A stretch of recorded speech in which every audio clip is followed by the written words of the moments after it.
आप देख रहे हैं केवल सच न्यूज। अच्छा ये बताइए, जादू एक कला है, इसको सिखाने के लिए सरकार के द्वारा कोई संस्थान, कोई कॉलेजेज चलाए जाते हैं? नहीं, अभी तक तो नहीं है। नहीं चलाए। विदेशों में इसकी पढ़ाई होती है, विदेशों में इसको कंपलसरी सब्जेक्ट बनाया गया है जादू को। अच्छा। और जादू से विदेशी मुद्रा काफी अर्जित की जाती है। जी जी जी। लेकिन हमारे ही देश में जो जादू गुरु देश है, हमारा गौरवमय राष्ट्र भारत, जी। यहाँ जादू गुरु देश रहते हुए भी जादू के ऊपर सरकार का कोई ध्यान नहीं है। कोई। आप सरकार से क्या मांग करेंगे? हम सरकार से मांग करते हैं कि इसको कंपलसरी सब्जेक्ट बनाया जाए। नमस्कार, मैं शिवानंद गिरी, केवल सच न्यूज में आप सभी दर्शकों का स्वागत करता हूं।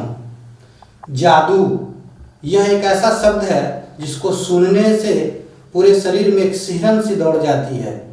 जादू क्या है? हाथ की कारीगरी है, विज्ञान है, या कोई तंत्र मंत्र साधना है? ये बहुत विचारणीय विषय है। हर लोगों ने अपने जीवन में कभी न कभी किसी जादूगर को देखा होगा और उनकी जादूगरी को देखने का भी मौका मिला होगा। आज हमारे केवल सच न्यूज के स्टूडियो में देश के प्रमुख जादूगर श्री ओपी सरकार जी आए हैं। नमस्कार सर।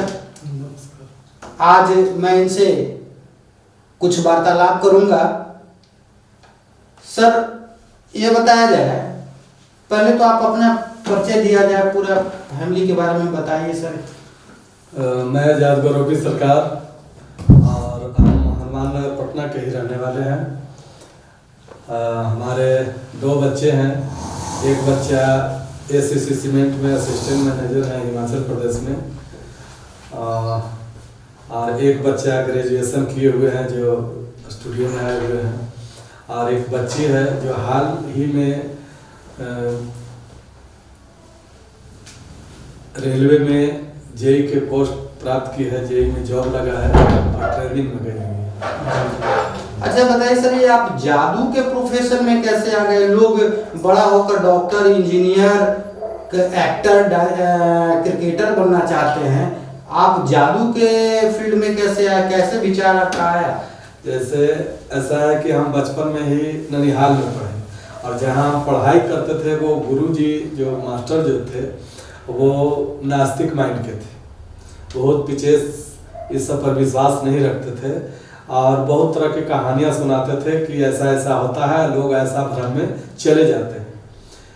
और एक गुप्ता जी कर के टीचर थे, रामफल गुप्ता, उन्हीं से समझिए कि प्रेरणा मिली जादू के ऊपर। मदारी वाले को हम देखते थे तो आश्चर्य में पड़ जाते थे। मतलब जादूगरी के क्षेत्र में आपके गुरु श्री रामफल गुप्ता जी थे, जिनसे हमको प्रेरणा मिली। और प्रेरणा मिली, हम मदारी के खेल को देखते थे, आश्चर्य में पड़ जाते थे कि आखिर लोग कहते हैं कि पूजा पाठ, तंत्र मंत्र, नहाना धोना, और ये लोग तो न पूजा पाठ करते हैं न नहाते धोते हैं, फिर इस करामात को कैसे करते हैं? जी जी। ये दिमाग में कौंधना शुरू हो गया और उसके पीछे हम चल पड़े। अच्छा ये बताइए, जादू एक कला है, इसको सिखाने के लिए सरकार के द्वारा कोई संस्थान, कोई कॉलेजेज चलाए जाते हैं? नहीं, अभी तक तो नहीं है। नहीं चलाए। विदेशों में इसकी पढ़ाई होती है, विदेशों में इसको कंपलसरी सब्जेक्ट बनाया गया है जादू को। अच्छा। और जादू से विदेशी मुद्रा काफी अर्जित की जाती है। जी जी जी। लेकिन हमारे ही देश में जो जादू गुरु देश है, हमारा गौरवमय राष्ट्र भारत, यहाँ जादू गुरु देश रहते हुए भी जादू के ऊपर सरकार का कोई ध्यान नहीं है। कोई ध्यान। आप सरकार से क्या मांग करेंगे? हम सरकार से मांग करते हैं कि इसको कंपलसरी सब्जेक्ट बनाया जाए, क्योंकि जादू के जरिए विदेशों से काफी मुद्रा अर्जित की जाती है। जादू के क्षेत्र में ऐसा किया जाए कि जहाँ जितने भी हिंदुस्तान में पर्यटन स्थल है वहाँ पे एक माया गृह का निर्माण करें, और वहाँ पे वैकेंसी लगा करके वहाँ जादूगरों को रखा जाए, बजाते उसका स्टाफ रहेगा। और जैसे रेलवे में टिकट आपकी सेल होती है, यात्री लोग चढ़ते हैं, उसी ढंग से वहाँ यात्री लोग जा करके मनोरंजन करेंगे। जी। हॉल में बैठ करके आनंद लेंगे। टिकट सरकार का सेल होगा, सैलरी सरकार को देनी है। जादू के क्षेत्र से युद्ध के क्षेत्र को भी उसके परिणाम को बदला जा सकता है। वो कैसे? जादू में ऐसा ऐसा उपकरण है, ऐसा ऐसा सोच है विकसित माइंड लोगों का है जी। कि जैसे यहाँ पे आपको दिखाया जा रहा है कि एकदम खाली चीज है, जी यहाँ कुछ नहीं है, आम पब्लिक देख रहा है कि खाली है और उसी में से बहुत सारा सामान निकल रहा है। तो जैसे सरकार का जहाँ गोला बारूद रखा हो चाहे कुछ हो, वैसा वैसा नजरों को धोखा देना ही जादू है। नजरों को धोखा देना ही बुद्धिमत्ता से यही जादू। अच्छा, कोई व्यक्ति क्या इसको अपने करियर के रूप में लेकर आगे बढ़ सकता है हाँ, जादू बिल्कुल, को? बिल्कुल। जैसे लोग का भविष्य है। बिल्कुल, जैसे 25-30 हजार 40 हजार की नौकरी के लिए लोग छटपटाते हैं, लेकिन इसको बजाते सीख कर करके अगर स्कूल सो ही किया जाए, महीना में हम 10 गो 15 गो ही स्कूल अगर करते हैं तो एक स्कूल से 4000-5000 रुपया लिया ना कोई बहुत बड़ा बात नहीं है। अच्छा बताइए, काला जादू और ये मैजिक ट्रिक, इसमें क्या अंतर है? काला जादू पहले शुरू के दिनों में काला जादू ही लोग कहते थे, और काला जादू जो सीखते थे वो काला जादू में बंगाल का जादू बड़ा फेमस है। हाँ, तो वो लोग समझते थे कि हम उनको लोग समझते थे, काला जादू वाले को आम पब्लिक समझता था कि ये लोग भगवान के पास रहने वाले लोग हैं जो कहेंगे ऐसा हो जाएगा, लेकिन वास्तव में ऐसा कोई चीज नहीं है। और उस भ्रम को दूर कर करके काला जादू के फिर किया गया नेचुरल मैजिक इसको। अच्छा, एक तांत्रिक जो तंत्र मंत्र करते हैं जी, और एक जादूगर जो वैज्ञानिक दृष्टिकोण से किसी केमिकल के द्वारा, किसी रसायन के द्वारा, कोई मैजिक ट्रिक के द्वारा लोगों को प्रभावित करते हैं जादू से, ये दोनों में बेसिकली क्या अंतर है? देखिए, मैजिक का ही वो अंश है जो तांत्रिक के पास है, जो भी विधा है वो मैजिक का ही विधा है, लेकिन वो सेल करने का अलग अलग तरीका है। हम लोग सेल करते हैं मंच पे 10,000 आदमी के भीड़ में ही चोरी छुपे कर करके उनको प्रफुल्लित करते हैं, आनंदित करते हैं, उसी का वो पैसा देते हैं। और ये लोग टीका चंदन गेरुआ वस्त्र जटाधारी सब लगा करके उसी चीज को दिखा करके दूसरे रूप में उसको सेल करते हैं। अच्छा। मैजिक ही है जी जी जी। वो, कोई ऐसा नहीं है कि यहाँ से फूंक दिया तो इंदिरा गांधी खत्म हो गई और वो खत्म हो गया, ऐसी कोई बात अच्छा, नहीं। पहले ज्यादातर जादू का शो हुआ करता था, देश में लगता था, लेकिन धीरे धीरे अब देख रहे हैं कि वो शो का आयोजन बहुत कम होने लगा है। जी। क्या वजह इसका है? दर्शक का रुझान खत्म हो गया, या सरकार के द्वारा उस प्रकार की व्यवस्था उपलब्ध नहीं कराई जा रही है, या माहौल उस प्रकार का नहीं बन रहा है? क्या वजह है?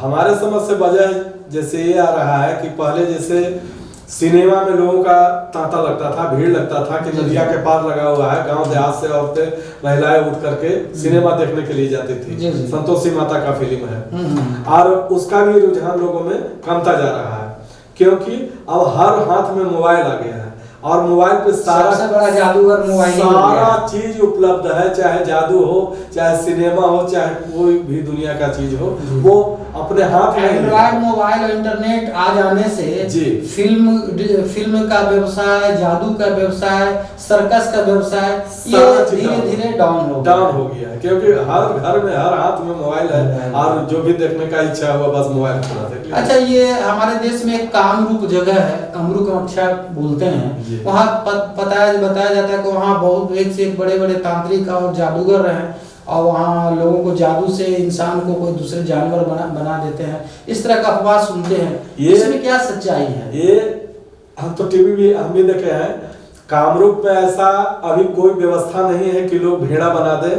कामरूप से 10-12 किलोमीटर दूरी पर मायोंग एक जगह है जहाँ पे घटोत्कच जो भीम का लड़का था वो राज किया था, और घटोत्कच मायावी था, वो वहां भी लोग गए हैं और उस स्थान को जांचा है, परखा है, देखा है, लेकिन वहां पर ऐसी अभी कोई विधा नहीं है। लोग हम जो नेचुरल मैजिक दिखाते हैं उसी मैजिक को वो लोग भी करते हैं। अच्छा, ये बताइए कि आप तो जादूगरी का काम शुरू से कर रहे हैं, शादी के पूर्व से ही जी। तो इसमें आपको शादी विवाह में कोई दिक्कत नहीं आया? कोई नहीं क्या जल्दी कोई नहीं चाहता कि हम अपनी बेटी का शादी वहाँ करें जो कोई जादूगर हो, जादू दिखाता हो, इस तरह का कोई विचार या इस तरह की कोई आपके साथ घटना हुई?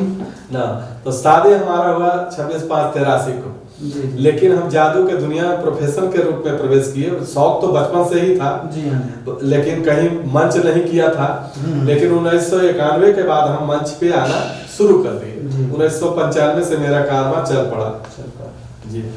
आप कोई बाधा नहीं शादी आपके बच्चे भी इस फील्ड में पता चला है कि आने वाले हैं जी, या वो आपको सहयोग कर आ गए हैं। बिल्कुल साउंड एंड ड्रामा डिवीजन में उनका भी रजिस्ट्रेशन हुआ है, इस साल वो क्वालिफाई किए हैं। अच्छा। और सरकार का काम वो भी नियमित रूप से करेंगे बिहार के हर कोने में, हर जिले में। एक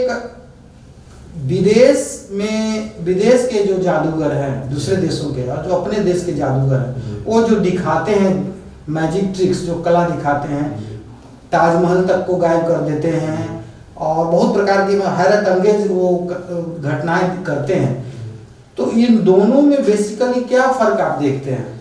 देखिए, विदेशों में सरकार इस कला के ऊपर ध्यान देती है। क्यों ध्यान देती है कि उसको एक कंपलसरी सब्जेक्ट के रूप में भी पढ़ाया भी जाता है और इसीलिए पढ़ाया जाता है कि इससे विदेशी मुद्रा काफी अर्जित होती है। यहाँ के सरकार जादू गुरु देश रहते हुए भी यहाँ की सरकार जादू के क्षेत्र में कोई ध्यान नहीं दे रहा है, जबकि 64 कलाओं में यह सर्वोपरि कला है, फिर भी अभी तक जादू को कला के रूप में स्वीकार सरकार नहीं कर रही है। अच्छा, जादू को लोग बहुत अंधविश्वास से भी देखते हैं, भूत प्रेत से देखते हैं, तो भूत प्रेत में क्या सच्चाई है और क्या जादू अंधविश्वास का एक रूप है, इस पर आप क्या कहेंगे? नहीं, अंधविश्वास को दूर करने का समझिए कि एक सफल कारगर ये सिस्टम है जादू। कोई ऐसा चीज नहीं है कि भूत पिशाच या कुछ हम लोग ऐसा करते हैं और ना हम लोग जानते हैं। हम लोग जादू में 4 चीज प्रयोग करते हैं। पहला तो हाथ की सफाई, दूसरा विज्ञान, बिना विज्ञान के जादू की कल्पना नहीं की जा सकती, तीसरा हिप्नोटाइज जिसे सम्मोहन के नाम से जानते हैं, चौथा तंत्र मंत्र भी जादू में स्थान रखा करता है। अब तंत्र मंत्र से आपका ताल्लुकात होगा कि तंत्र मंत्र आखिर क्या चीज है। तो तंत्र मंत्र जो लोगों के दिमाग में है, लोग समझते हैं कि तंत्र मंत्र एक ऐसा सिस्टम है कि फूंक दिया, कह दिया तो हो गया, लेकिन खाया जाता है कि गुड़िया में पिन मार दिया तो वहां दर्द हो रहा है, नींबू को निचोड़ दिया जाता है, नींबू लाल हो जाता है। हाँ, तो ऐसा कोई सिस्टम इस जादू के जगत में हम लोग के पास नहीं है। वो केवल अंधविश्वास है। जबकि तंत्र मंत्र की परिभाषा हमारे जहन में, हम लोग जो तंत्र मंत्र की परिभाषा देते हैं कि जैसे लड़की को 2 टुकड़े में करना है जी, पब्लिक देखे और कहे कि 2 टुकड़ा में विवाह हो गई है, तो उसमें तंत्र और मंत्र का प्रयोग करते हैं। तंत्र मंत्र मतलब कि मंत्रणा करना, सोचना कि लड़की को 2 टुकड़े में कैसे दिखाना है हमको जी। और तंत्र उसको दिखाने के लिए वैसा उसमें कौन कौन सारे अवयव लगाए जाएंगे, कौन कौन सारा सिस्टम लगाएंगे कि आम पब्लिक देखे तो कहे कि वास्तव में 2 टुकड़ा वो हो गया है। ऐसा होता नहीं है सर। अभी तक आपका शो कहाँ हिट रहा है? कुछ इम्पोर्टेंट शोज के बारे में बताइए जहाँ लोग, कुछ सेलिब्रिटी भी उसको अट्रैक्ट किए, उस पर सरकार ने उस पर कुछ ध्यान दिया, कुछ अपनी सोच के बारे में बताइए। शो मेरा बहुत जगह हिट हुआ है, बहुत जगह प्रशंसा ऐसा मिला है। जैसे बोध गया में कर रहे थे तो लोग आकर के काफी प्रशंसा किए कि सरकार जी आपका वाक शैली तो लाजवाब है, करने का ढंग भी बहुत अच्छा है, एक्शन जब ड्रेस में आते हैं तो वाकई लगते हैं कि जादूगर है। और गोपालगंज में भी एक पत्रकार बंधु सवेरे जब मुंह धो रहे थे तो रात का कार्यक्रम देखे थे, वहाँ एक अवार्ड मिलता है, शुरू किए हैं लोग 1-2 साल से, रामदुलार दास शिखर सम्मान। तो दूसरा शिखर सम्मान हमको प्राप्त हुआ था और जिसमें हम गए थे, उसके पहले जो हुआ था कार्यक्रम तो उसमें मात्र 100-150 आदमी की संख्या थी। लेकिन हमें जो लेकर के वहां गए और बोले कि आप नहीं बोलिएगा कि पटना से आए हैं, क्योंकि हम यहाँ पर प्रचार कर चुके हैं, ये बंगाल से आए। तो वहाँ इतना भव्य कार्यक्रम हुआ, इतना अच्छा कार्यक्रम हुआ कि लोगों का हुजूम उमड़ गया। और सवेरे पहर एक पत्रकार हमसे कह रहे हैं कि सरकार जी आप वाकई धन है, हम बहुत सारे जादू देखते हैं लेकिन आपको हर एंगल से काटने का प्रयास कर रहे थे कि कहां से ये कटते हैं, लेकिन वाक शैली आपका उतना ही स्ट्रांग है, सजावट में आप उतना ही सुंदर लगते हैं और दिखाने का ढंग भी उतना ही। तो एक जादूगर की वेशभूषा भी जादू को प्रस्तुतिकरण का एक बहुत महत्वपूर्ण ये आवश्यक चीज है। बिल्कुल बिल्कुल, तभी लोग सम्मोहित हो पाते हैं। बिल्कुल, सम्मोहन करने के लिए वाद्य यंत्र होता है, हमारा ड्रेस होता है, हमारा वाक्य शैली होता है, जहाँ पर जा करके पब्लिक के दिमाग को कहीं लेकर के हम लोग चले जाते हैं, काम कहीं करते हैं। चले अंत में आप जादू देखने वालों से, दर्शकों से और सरकार से को क्या मैसेज देना चाहेंगे आप? जादू देखने वालों से कहें कि जादू एक विशुद्ध कला है और इसे बिल्कुल पूरा परिवार, बाप बेटी भी बैठ कर करके देख सकती है और इसमें कोई अश्लीलता नहीं है, बिल्कुल स्वच्छ कला है। आंखों के सामने होने वाला, हाथों की सफाई है, चाहे जो भी है, बिल्कुल आपके आंख के सामने होता है। कोई स्क्रीन का पर्दा नहीं है कि घोड़ा पहाड़ पर से उस पहाड़ पे चला गया। ये बिल्कुल जो भी होता है आंख के सामने होता है। सरकार से क्या? सरकार से हम चाहना करेंगे कि सरकार इस कला को कला के रूप में स्वीकार करे और स्कूलों में इसकी पढ़ाई की जाए, क्योंकि इसके विदेशी मुद्रा अर्जित होती है। और जितने भी आपके पर्यटन स्थल है वहां पे एक माया गृह का निर्माण किया जाए और आपका टिकट सेल हो और आप पब्लिक एंजॉय करें। धन्यवाद आपका केवल सच न्यूज चैनल में आकर अपने कीमती समय देने के लिए आपको बहुत बहुत धन्यवाद। बहुत धन्यवाद। ये थे श्री ओपी सरकार जी, देश के मशहूर जादूगर। इसी प्रकार से हर बार मैं एक महत्वपूर्ण हस्ती से आपकी मुलाकात कराता रहूँगा। तो आप देखते रहिए, यूं ही देखते रहिए केवल सच न्यूज। स्वस्थ रहिए, सुरक्षित रहिए, मस्त रहिए। धन्यवाद।